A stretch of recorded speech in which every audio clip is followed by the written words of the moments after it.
Article था भारत राज्यों का संघ है। आर्टिकल 2 कहता है कि संसद किसी बाहरी क्षेत्र को मिला सकती है।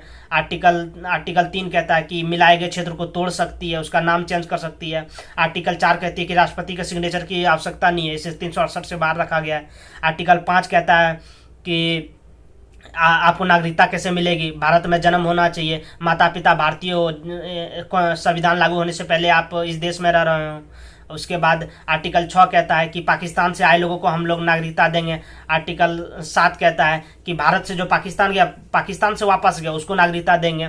आर्टिकल 8 कहता है कि विदेश में जन्म लेने वाले व्यक्ति को नागरिकता देंगे, लेकिन उसका माता पिता भारतीय होना चाहिए। आर्टिकल 9 कहता है कि आप यदि कोई किसी दूसरे देश की नागरिकता ले लेते हैं तो आपको इस देश की नागरिकता खत्म कर दी जाएगी। उसके बाद आर्टिकल 10 कहता है कि आपकी नागरिकता तब तक नहीं छीनी जा सकती है जब तक आप कोई देशद्रोह, राष्ट्रद्रोह या जघन्य अपराध करते हैं। उसके बाद आर्टिकल 11 कहता है होम मिनिस्टर को ये पावर है कि इस पे नए संशोधन कर सकती है, नए नियम ला सकती है। ऐसे आपको रिवीजन करना है, आर्टिकल 1 से लेकर 11 तक खत्म। नमस्कार दोस्तों, मेरा नाम है सुदर्शन, आप देख रहे हैं स्टडी विथ इन्फॉर्मेशन।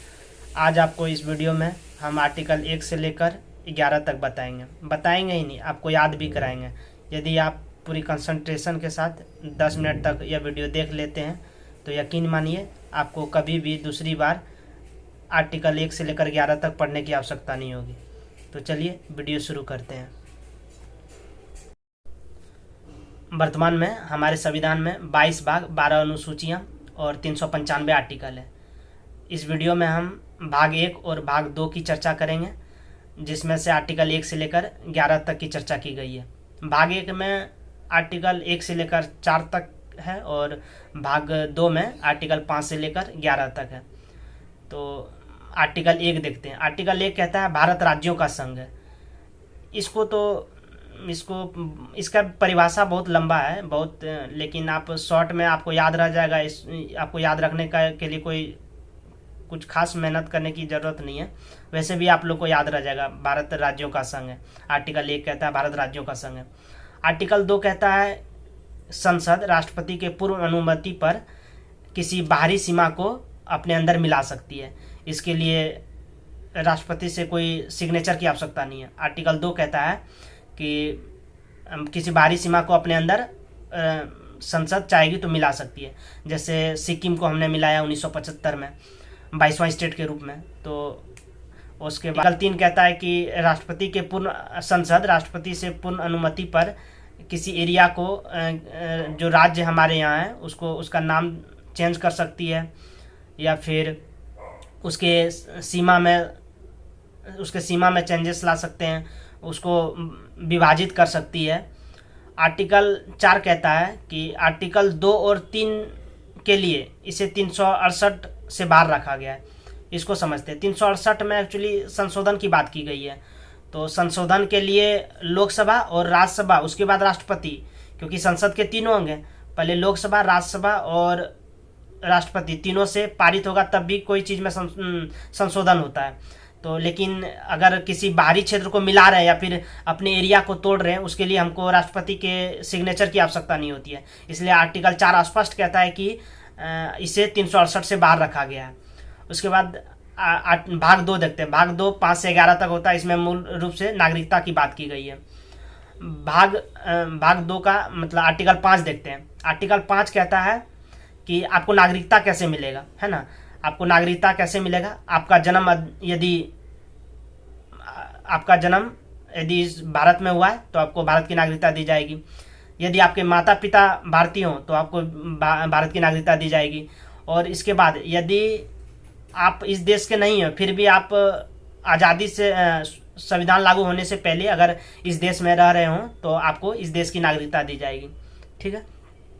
आर्टिकल 6 कहता है इसके बाद कि पाकिस्तान से आए लोगों को हम नागरिकता देंगे, लेकिन कब? उसके लिए एक डेट फिक्स कर दिया, 19 जुलाई 1948। 19 जुलाई 1948 से पहले जो हमारा देश आ गया उसको हम नागरिकता देंगे। आर्टिकल 6 कहता है कि पाकिस्तान से आए लोगों को हम नागरिकता देंगे। 19 जुलाई 1948 को याद रख लेना है। ठीक है। उसके बाद आर्टिकल 7 कहता है कि भारत से जो पाकिस्तान गया और पाकिस्तान से जो वापस आ गया उसको हम नागरिकता देंगे।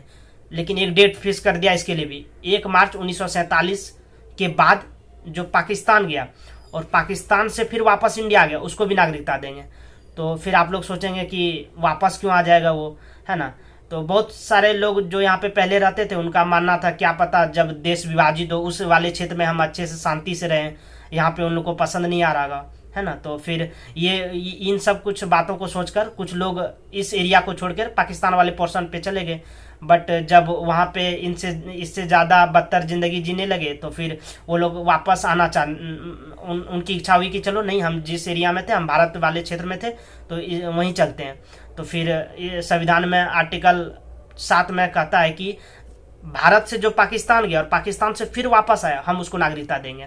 1 मार्च 1947 के बाद जो पाकिस्तान गया और पाकिस्तान से फिर रिटर्न आया हम उसको नागरिकता देंगे, ठीक है। आर्टिकल 8 कहता है कि विदेश में जन्म लेने वाले व्यक्ति को भी हम नागरिकता देंगे, ठीक है। लेकिन उसका माता और पिता दोनों भारतीय होना चाहिए। ऐसा नहीं कि सिर्फ एक या फिर माता हो या पिता, ऐसा नहीं, दोनों। जैसे एग्जाम्पल शिखर धवन ऑस्ट्रेलिया में हुआ था शायद जन्म उनका, तो उनके माता पिता भारतीय थे इसलिए उनको भारत की नागरिकता प्राप्त है। उसके बाद आर्टिकल 9 कहता है कि यदि आप किसी दूसरे देश की नागरिकता ले लेते हैं, यदि आप भारत के अलावा किसी और देश की नागरिकता ले लेते हैं तो आपको इस देश की नागरिकता खत्म कर दी जाएगी। आर्टिकल 9 कहता है यदि आप किसी दूसरे देश की नागरिकता ले लेते हैं तो आपको इस देश की नागरिकता खत्म कर दी जाएगी, ठीक है। आर्टिकल 10 कहता है आपकी नागरिकता कोई नहीं छीन सकता है तब तक, आपकी नागरिकता कोई नहीं छीन सकता है तब तक जब तक आप कोई राष्ट्रद्रोह, राजद्रोह या कोई जघन्य अपराध जिनका संविधान में वर्णन हो कि ऐसा ऐसा करने पर आपको नागरिकता खत्म की जाएगी, आपकी नागरिकता खत्म कर दी जाएगी, तो तब तक अगर ऐसा कोई अपराध नहीं करते हैं तब तक नहीं छीन सकता। परंतु आप अगर राष्ट्रद्रोह या राजद्रोह वाला काम करते हैं तो आपकी नागरिकता छीन ली जाएगी। इसके बाद आर्टिकल 11 कहता है कि ये होम मिनिस्टर को पावर है कि नागरिकता पे संशोधन कर सकती है, उसको इस पे नए रूल बना सकती है ना। जैसे CAA और NRC लाया गया था इसी संशोधन पे, है ना, नागरिकता पे ही संशोधन करके। तो अब इसको जब आप एक बार अच्छे से देख लीजिए उसके बाद आपको रिवीजन करना है, तो रिवीजन करते समय आप याद रखिए, ऐसे रिवीजन कीजिए कि पहला आर्टिकल था भारत राज्यों का संघ है। आर्टिकल 2 कहता है कि संसद किसी बाहरी क्षेत्र को मिला सकती है। आर्टिकल 3 कहता है कि मिलाए गए क्षेत्र को तोड़ सकती है, उसका नाम चेंज कर सकती है। आर्टिकल 4 कहती है कि राष्ट्रपति के सिग्नेचर की आवश्यकता नहीं है, इसे 368 से बाहर रखा गया है। आर्टिकल 5 कहता है कि आपको नागरिकता कैसे मिलेगी, भारत में जन्म होना चाहिए, माता पिता भारतीय हो, संविधान लागू होने से पहले आप इस देश में रह रहे हो। उसके बाद आर्टिकल 6 कहता है कि पाकिस्तान से आए लोगों को हम लोग नागरिकता देंगे। आर्टिकल 7 कहता है कि भारत से जो पाकिस्तान गया, पाकिस्तान से वापस गया, उसको नागरिकता देंगे। आर्टिकल 8 कहता है कि विदेश में जन्म लेने वाले व्यक्ति को नागरिकता देंगे लेकिन उसका माता पिता भारतीय होना चाहिए। आर्टिकल 9 कहता है कि आप यदि कोई दूसरी देश की नागरिकता किसी दूसरे देश की नागरिकता ले लेते हैं तो आपको इस देश की नागरिकता खत्म कर दी जाएगी।